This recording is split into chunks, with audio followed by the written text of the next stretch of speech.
सही कहता रे, ये बात में दम बा। अगर शादी हमनी के पसंद से होई तो देखती कुर्सी, फ्रिज, टीवी, कूलर, एसी का ना मिलत, लेकिन का कही। एकदम सही कहता नहीं फूफा जी। अगर हमनी के सहेलियन आयल रही तो कऊ खाली हाथ आईत। हाँ। अरे 5 भाई में इकलौती बहन रहे, बाकी का कही राम बनौले जोड़ी, एगो आनहर एगो कोड़ी। दहेजी सब कुछ ना होला। अरे हमार दुन्नो पतो, एगो लक्ष्मी और एगो अन्नपूर्णा हिया। ये दुन्नो से ही पूरा घर हमार भरल रही। का अम्मा जी? चांदी के गहना पे इतना गुमान, असनवा के पहनती तो चलती उठान, ये अनहरी पतो के इतना बखान। चुप करा तू लोग। जौन तोहनी के नेखे दिखात, वो हमार बूढ़ी आग देखत हवे। उहे अनहरी ये घर के रोशनी दी। सही कहलू अम्मा। इन्हन के कहाँ से समझ में आई?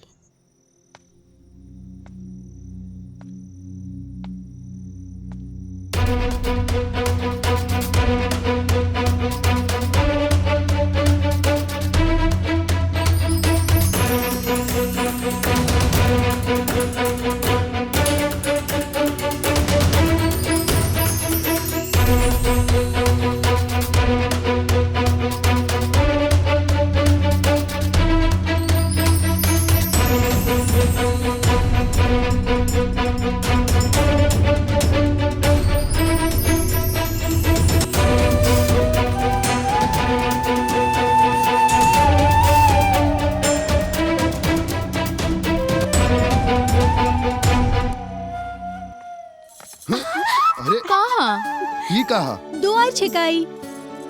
अरे भैया, इतना भी का जल्दी बा? पहले हमने दोनों के नेक निकाला, ओकरा बादे तो के अंदर जाए के मिली। देखा रिंकी, अभी हमरा पास पैसा नहीं खे, बाद में ले लिया। चल हटाए जा, जायद हमरा के। ई कोनो बात ना हा। पैसा नहीं खे तो कोनो बात नहीं खे, ऑनलाइन ट्रांसफर कर दी 5-5 हजार अभी। अच्छा ठीक बा बाबा, हम तू दोनों के 5-5 हजार रुपया ऑनलाइन ट्रांसफर कर दे। अब तक जायदा? पक्का ना? हाँ एकदम पक्का पक्का। चलो रास्ता छोड़ो, नहीं छोड़ो।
और फिर ओकरे बाद ना अच्छे से खाना बनाए, तू बस हमार मदद कर दी, ठीक है?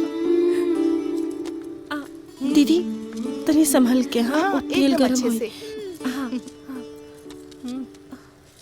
भौजी चला, बुआ बुलाओ तारी। चला। अरे खाना? भौजी चला ना, छोटकी भौजी खाना बना ली है। चला चला ना। वो कैसे? दीदी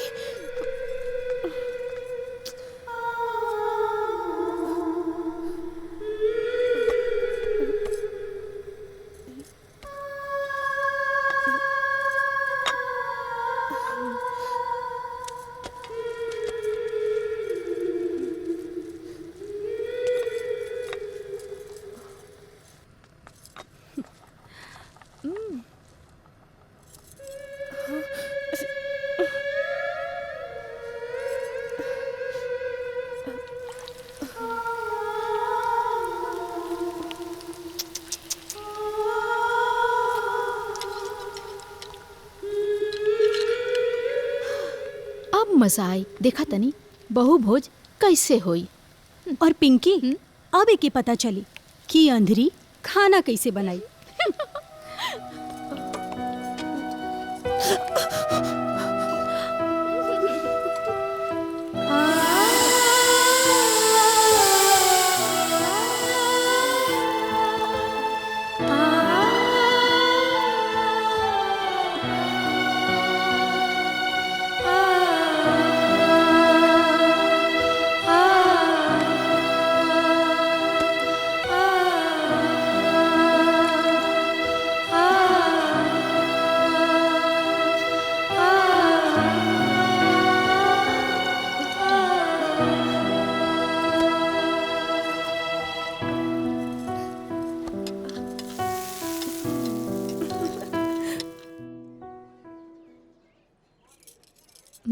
परोसा गइल खाना, लेकिन खाइब जा कैसे?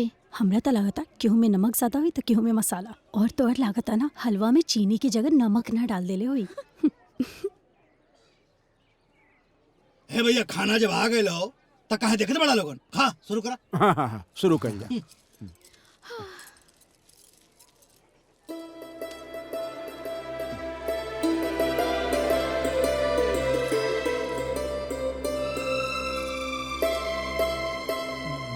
हाँ, क्या बात, 5 स्टार का खाना फेल हो, मन कहा था उंगली चाट जाई। ना ना ना ना ना ना, हाँ। हम खाली अंगुली ना, हम तो आज पत्तल हाँ। चाट जाए। हे भैया, पाहुन तोहरे लिए कोनो नई बात तो रहूंगा, तू तो हरदम पतले चढ़त रहा। राधा, हम कहले रहनी ना कि तोहर हाथ के खाना जे केहू भी खाई उंगली चाटत रह जाई। आज तो तू सबके दिल जीत ले लू। काश काश दीदी कि हम उनकर भी दिल जीत पाती। एक दिन तो उनकर भी दिल जरूर जीत लेही। अरे बहू के कर बिया कौशल्या देवी के। अरे ये हमार दोनों नतो अन्नपूर्णा बाड़ी। और हमार दुगो बेटी कौनो काम के ना। जौने घर में जाई है नु तार दी है। ए दोनों लोग भौजाई से कुछ काम सीख ला, काले ससुराली में काम आई।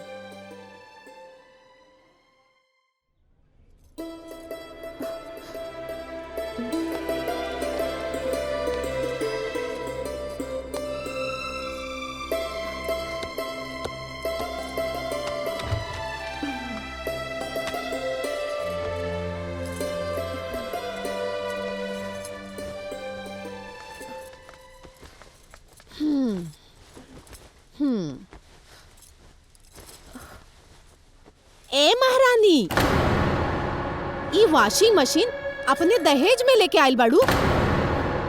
ये बिजली से चलेला और ये बिजली का बिल तोहार बाप ना भरिहन। ये कपड़ा निकाला और अपने हाथ से धोवा। बाकिर बुआ जी, इतना सारा कपड़ा हाथ से कैसे धोआई?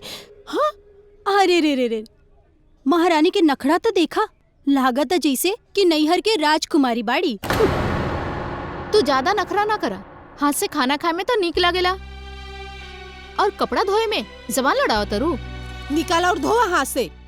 जी माफी चाहता नहीं, हम ये सब कपड़ा ना हाथ से धो देता नहीं। और अच्छे से धोइया। जी।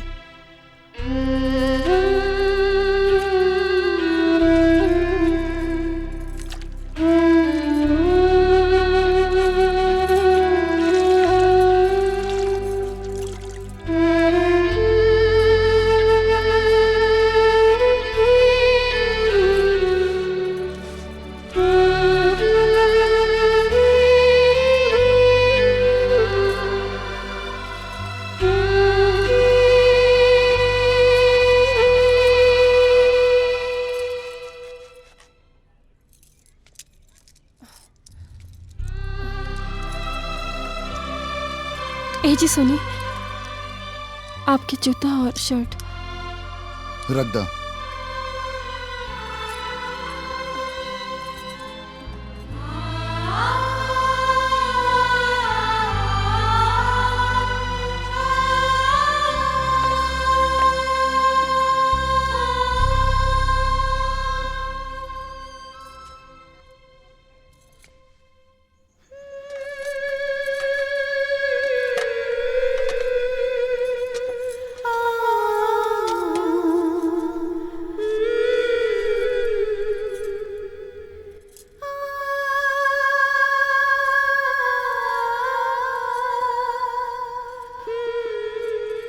दूधो नहा पूतो फलो।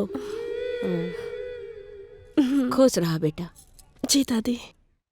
कौशल्या, 2 साल हो गई, दोनों बहू से कोनो खुशखबरी ना मिलल। हाँ अम्मा, हमू यही सोच रहल बानी। बाकी बताई ना का करी, विधि के विधान के रोक सकेला। भौजी, हाँ ई विधि का विधान ना कुछ ना होला। केहू कोख मार देले हुई या फिर केहू जादू टोना कर देले हुई। भौजी, हमरा के त लागता न तोहन के कोनो शारीरिक समस्या हुई। डॉक्टर के त दिखावे के पड़ी। ऐसे हाथ पे हाथ धई के बैठला से काम ना चली। सही कहती ननद जी। हम आज ही किशन से बात करके डॉक्टर के पास भेजे की व्यवस्था कर रहे थे।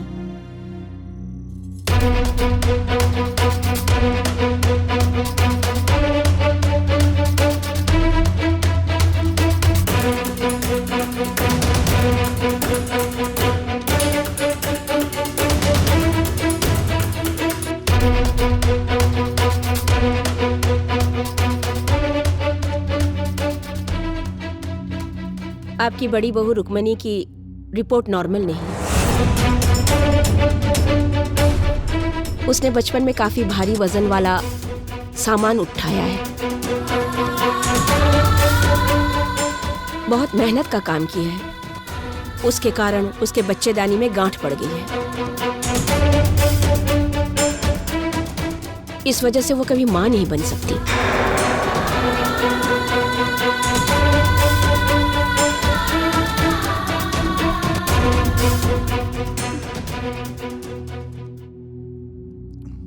डॉक्टर साहब, हमार छोटकी बहू। छोटी बहू की रिपोर्ट एकदम नॉर्मल है।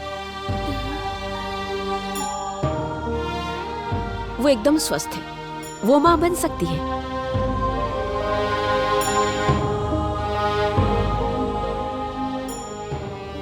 जौन तोहनी के नेखे दिखात, वो हमार बूढ़ी आग देखत हवे। ई देखा, उहे अनहरी ई घर के रोशनी दी।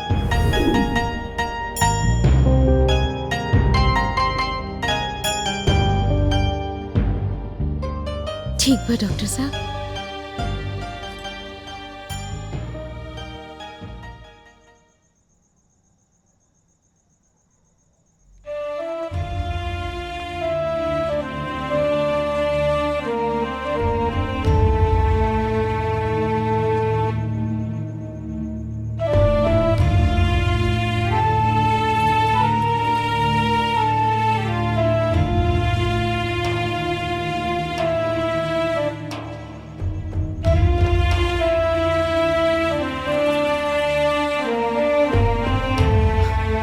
आसमान में अनगिनत तारा बाड़े।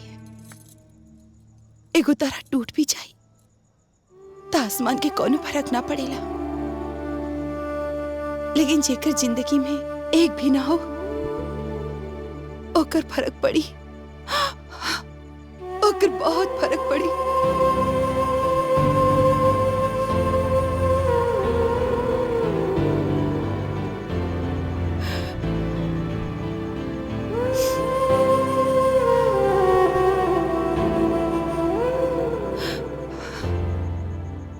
बात ना,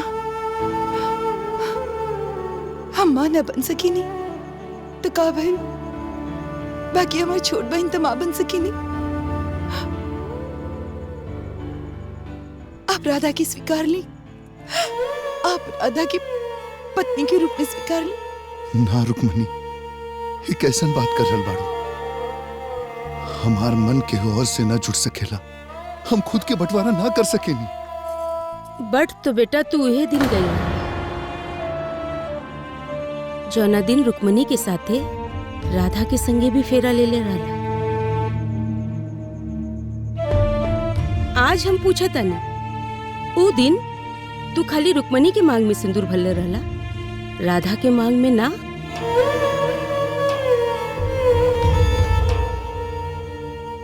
ए बेटा, मड़वा में जन्म जन्म साथ निभावे के वचन देला रहला ना, आज अपन वचन के पूरा करता।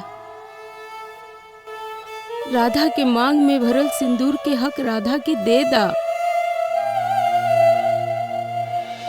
जरा सोचा ना, तोहरे बाद ई घर में दिया के जलाई? हमार खानदान के वंश हमके देता बेटा। ए बेटा, हम तो से अपन दूध के कर्ज तो ना मांग सकीला, बाकी हमरे झोली में एगो पोता दे दा बेटा, एगो पोता दे दा। हाँ हमारी इच्छा पूरा कर दा, पूरा करता बेटा।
छपरा के घर में गैस लीक हुआ, अच्छे से आग पसार लगी, दिया। 5 मरे। बाप रे बाप।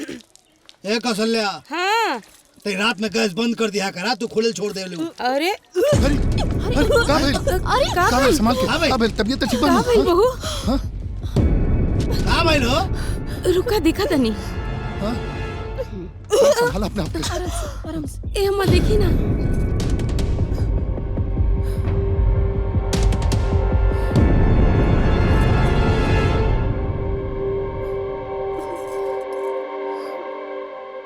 ये कोनो बीमारी ना है, ये तो खुशखबरी बा। हमार न तो माई बने वाली बाड़ी। लाडू माई बनने वाली बिया।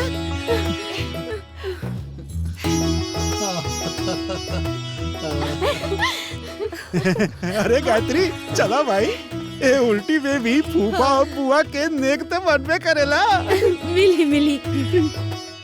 ए रुक्मिणी बेटा, जा राधा के कमरे में ले जा, आराम करावा। हाँ जा। रुक जाओ।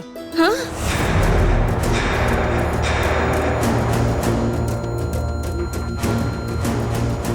तई ना बाज बाड़े बाज।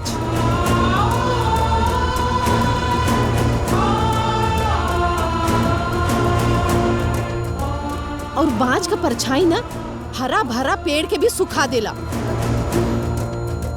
अरे तो कोक का चीज है, तोर परछाई ना राधा के ऊपर ना पड़े की चाहिए। चला राधा, बढ़िया बढ़िया।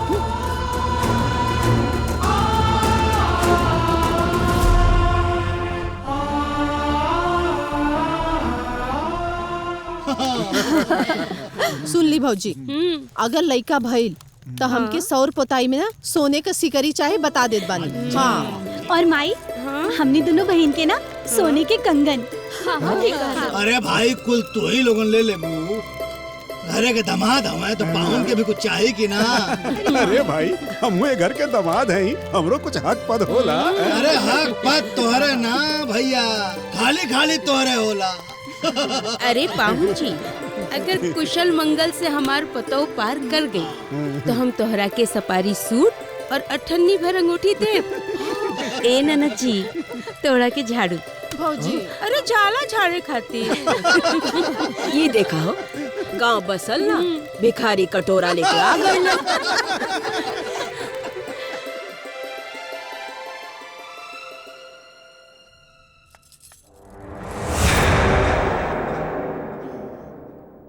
तई ना बाज बाड़े बाज। और बाज का परछाई ना हरा भरा पेड़ के भी सुखा देला। अरे तो कोक का चीज है, तोर परछाई ना राधा के ऊपर ना पड़े की चाहिए।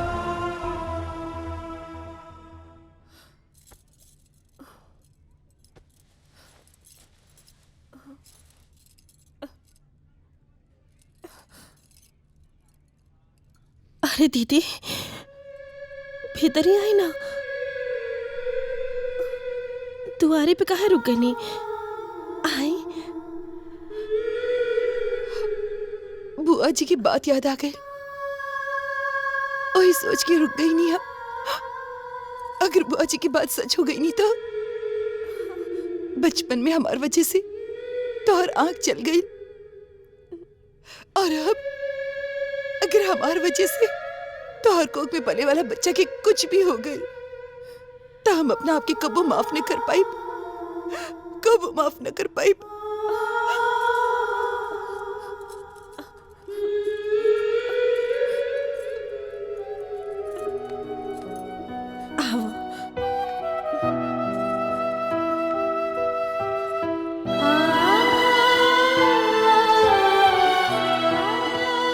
बैठा।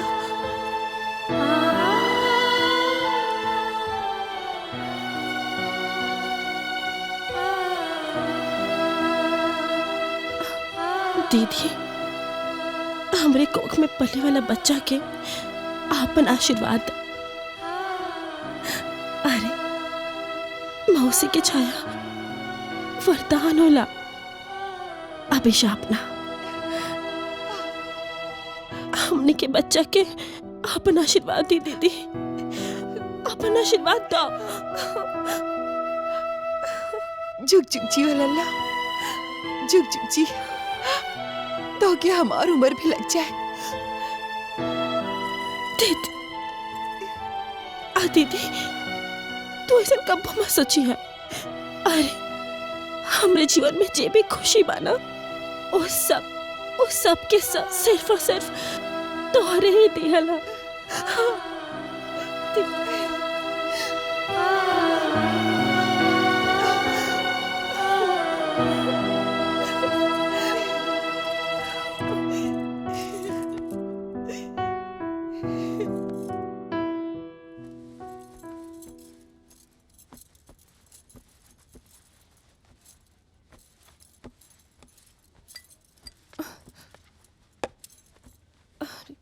रुक्मिनी, रुक्मिनी, रह दी ना। हम कहते हाँ जी, का कहत रानी?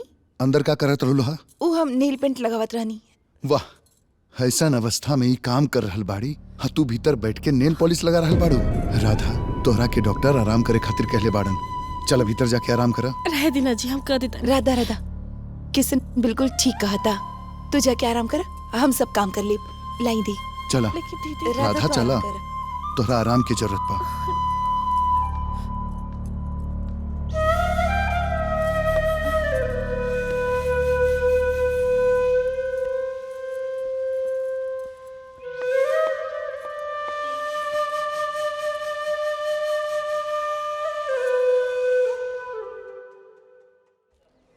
दादी, हे दादी। लाई जी, हमरा के दी। ना नहीं, तोहरा खातिर ना बा, ही दादी राधा खातिर गोद भराई के सामान मंगोले बाड़ी। कल गोद भराई की रस्म है ना, ता सब नात रिश्तेदार गांव घर के लोग अहिए सन। हाँ? दादी, ए दादी।